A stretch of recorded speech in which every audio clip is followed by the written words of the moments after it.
5.360 vaksin Sinovac dari Provinsi Sumatera Selatan yang tiba di Kabupaten Oku awal bulan depan akan disebar ke 18 puskesmas dan 3 rumah sakit. Vaksin dijemput oleh puskesmas masing-masing dengan pengawalan dari pihak kepolisian.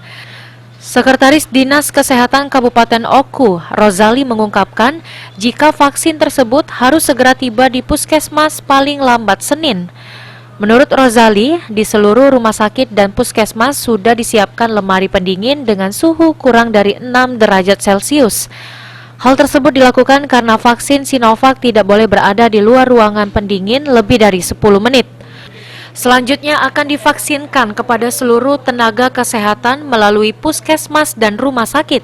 Untuk vaksinator sendiri, Dinas Kesehatan telah menunjuk 5 orang setiap puskesmas dan rumah sakit untuk memberikan vaksin tersebut. Di vaksin ini siap kita distribusikan paling lambat hari Senin. Itu semua vaksin karet sudah dikumpul di sini ke 18 puskesmas dan 3 rumah sakit. Rumah sakit umum, rumah sakit Antonio, dan rumah sakit DKT. Mereka melayani juga di situ. Jadi setiap puskesmas ada kulkas untuk penyimpanan karena vaksin ini harus 2-8 derajat Celcius. Nah, mereka sudah ini PLN sudah dihubungi oleh para puskesmas agar dalam penyimpanan sewaktu penyimpanan ini tidak ada kematian listrik.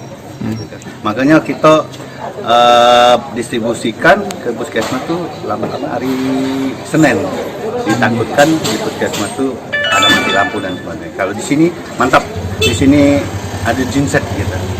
Untuk di puskesmas juga ada genset? Ada, sebagian ada.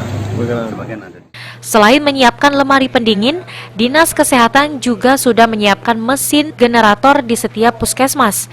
Dinas Kesehatan juga sudah bersurat kepada PT PLN agar tidak terjadi pemadaman. Ari Pranika, PAL TV.